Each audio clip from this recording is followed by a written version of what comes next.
Hello everyone, আসসালামু আলাইকুম। Welcome back to my channel Taj dishes. আশা করি আপনারা সবাই অনেক ভালো আছেন, সুস্থ আছেন। তো আজকে আমি আপনাদের সামনে আরেকটা নতুন রেসিপি নিয়ে হাজির হয়েছি। আজকে আমি আপনাদেরকে বিকালে একদম মুচমুচে একটা স্ন্যাক্স বা চিপস তৈরি করে দেখাবো। বিকেলে আমাদের যখন একদম মুচমুচে কিছু খেতে ইচ্ছা করে তখন আপনারা এই নাস্তা তৈরি করে ফেলতে পারেন। আপনারা রেসিপিটা দেখতে দেখতেই বুঝতে পারবেন যে এটা কতটা সহজ এবং কতটা মজার। আর আমরা এটা আপনাদেরকে দুভাবে তৈরি করে দেখিয়েছি। আর আপনারা নিশ্চয়ই এখন দেখিয়ে বুঝতে পারছেন এগুলো কতটা সুন্দর। তা আশা করি আমার আজকের রেসিপি আপনার কাছে ভালো লাগবে। ভালো লাগলে অবশ্যই লাইক, কমেন্ট, শেয়ার করবেন। তো চলুন আর কথা না বাড়িয়ে আমাদের রেসিপিটা শুরু করা যাক। তো প্রথমেই আমরা এখানে আলুটা নিয়েছি। আমরা এখানে হাফ কেজির মতো আলু নিয়েছি। আপনারা যতটুকু তৈরি করবেন সেই অনুযায়ী আলু বাড়িয়ে কমিয়ে নিয়ে নেবেন। তো এখন আমরা আলুর খোসাটা ছাড়িয়ে নিচ্ছি।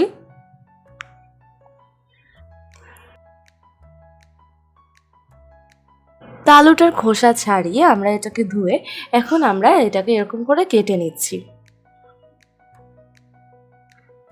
তো আলুটাকে কেটে আমরা এগুলোকে সেদ্ধ করে নেব। তো আমাদের আলুটা সেদ্ধ হয়ে গিয়েছে। আমরা এটাকে একটা চামচ দিয়ে পানি থেকে উঠিয়ে একটা মিক্সিং বোলের মধ্যে নিয়ে নিচ্ছি।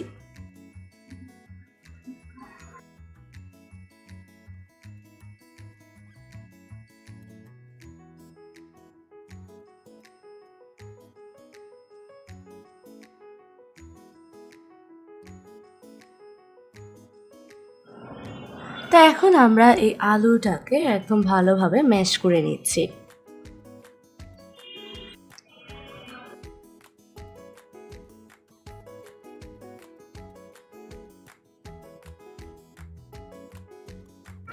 তো আলুটা ম্যাশ করতে করতে আমরা এতে দিয়ে দিচ্ছি বাটারটা দিয়েও আমরা এটাকে ভালোভাবে এই চামচটার সাহায্যে ম্যাশ করে নেব। আর আপনারা এই বাটারটা আগেই নামিয়ে এটাকে একটু রুম টেম্পারেচারে করে দিবেন, তাহলে এটা ম্যাশ করতে সুবিধা হবে। তো এখন আমরা এতে দিয়ে দিচ্ছি স্বাদ মতো লবণ ও সামান্য হোয়াইট পেপার পাউডার। তো এটাকেও আমরা ভালোভাবে একদম মিশিয়ে নিব।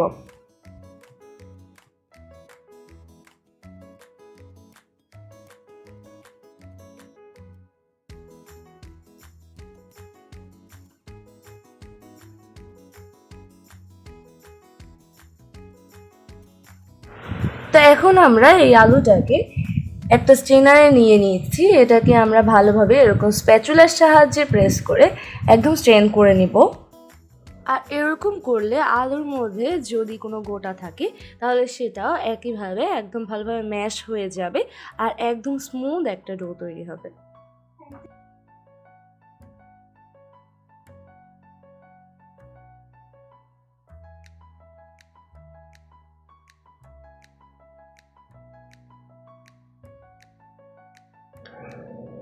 তা আমরা ডোটাকে ভালোভাবে ম্যাশ করে এটাকে এরকম স্ট্রেনার দিয়ে স্ট্রেন করে নিয়েছি। তা আপনারা দেখতেই পারছেন আমাদের ডোটা এখন খুব সুন্দর একদম সফট একটা ডোয়ে পরিণত হয়েছে। তা এখন আমরা আমাদের এই আলুর ডোটাকে একটা পাইপিং ব্যাগের মধ্যে ঢুকিয়ে নিব।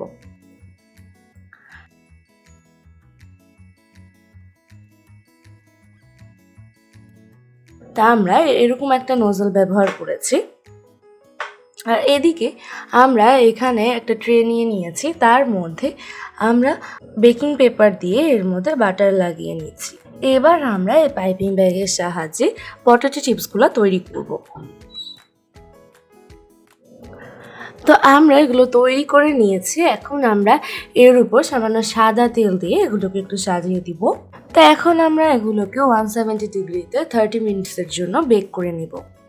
আর আপনারা যারা এটা ওভেনে তৈরি করতে চান না তারা এটাকে এরকম তেলের মধ্যে মুচমুচে করে ভেজে নিতে পারেন।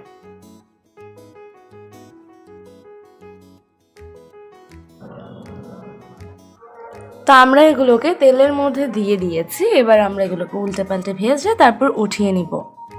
তা আমরা এগুলোকে উল্টে পাল্টে ভেজে নিয়েছি। এখন আমরা এগুলোকে উঠিয়ে নিচ্ছি। আর এগুলো একদম ক্রিস্পি, একদম পারফেক্ট হয়েছে। তো আমরা আপনাদেরকে দেখিয়ে দিচ্ছি যে এটা কতটা ক্রিস্পি। আর আমরা যেগুলো বেক করেছি ওগুলো হয়ে গিয়েছে, আপনারা দেখতেই পাচ্ছেন ওগুলো কতটা সুন্দর হয়েছে। এগুলো হচ্ছে বাইরে দিয়ে ক্রিস্পি এবং ভিতর দিয়ে সফট।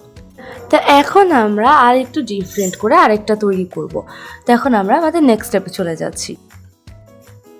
এখন আমরা আমাদের ডোটা নিয়ে নিয়েছি, এর মধ্যে আমরা দিয়ে দিচ্ছি 1 টেবিল চামচের মতো চালের গুঁড়া। চালের গুঁড়াটা দিয়ে আমরা এটাকে একটা স্প্যাচুলার সাহায্যে ভালোভাবে মিক্স করে নিব। আমরা চালের গুঁড়া আরও লাগলে আরও দিব।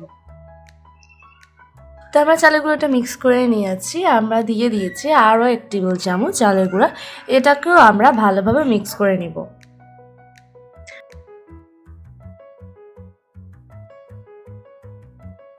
তো এখন আমরা এতে দিয়ে দিচ্ছি 1 টেবিল চামচ কর্নফ্লাওয়ার। এটা মিক্স করে নিলে আমাদের ডোটা একদম রেডি।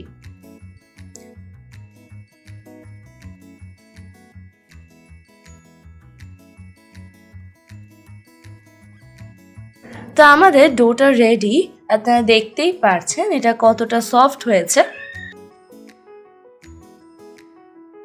তো এখন আমরা এটাকে একটা পাইপিং ব্যাগের মধ্যে নিয়ে নিব। তো এখন আমরা এটাকে এরকম করে প্রেস করে করে এগুলোকে তৈরি করে নিব। আপনারা চাইলে এগুলোকে আপনাদের ইচ্ছে মতো ডিজাইনে তৈরি করে নিতে পারেন।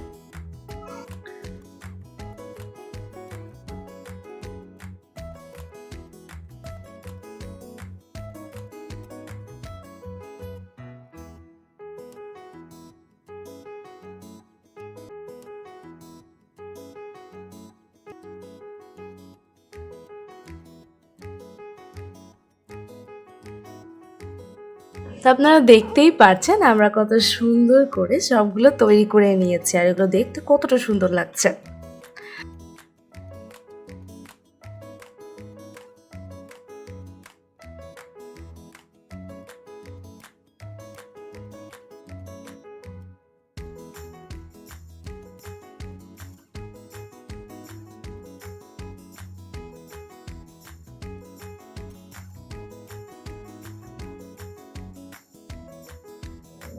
তো আমরা সবগুলো তৈরি করে নিয়েছি, আপনারা দেখতেই পাচ্ছেন এগুলো কতটা সুন্দর লাগছে।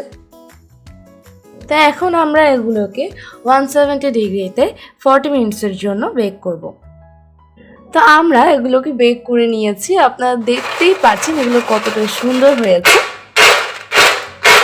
আর এগুলো কত সহজে উঠে গিয়েছে। আর আপনারা সাউন্ডটা শুনে নিশ্চয়ই বুঝতে পারছেন যেগুলো কতটা মুচমুচে। আর আগেরটা যেমন আমরা বাহিরে সফট এবং ভিতরে ক্রিস্পি বলেছি, এগুলো হচ্ছে একদম সম্পূর্ণ ক্রিস্পি। আপনারা দেখতেই পারছেন প্রত্যেকটা কতটা সুন্দর হয়েছে। তো দেখলেন তো কিভাবে তৈরি হয়ে গেল আমার আজকের পটেটো স্ন্যাক্স বা পটেটো চিপস, আপনি যাই বলেন। তা আপনারা এটা অবশ্যই বাসায় ট্রাই করবেন, ইনশাল্লাহ আপনাদেরটা একদম সুন্দর এবং পারফেক্ট হবে। তো এরকম আর নতুন নতুন রেসিপি পেতে আমার চ্যানেলটিকে সাবস্ক্রাইব করবেন, পাশে থাকা বেল আইকনটিতে একটা ক্লিক করবেন যাতে আমার নতুন কোনো রেসিপি আপনার কাছে সর্বপ্রথমেই পৌঁছে যায়। আর আমার ফেসবুক পেজেও লাইক ফলো দিবেন যাতে এরকম নতুন নতুন রেসিপিগুলো আপনারা ফেসবুকেও পেয়ে যান। তো ভালো থাকবেন, সুস্থ থাকবেন, আমার সাথে থাকবেন। আসসালামু আলাইকুম।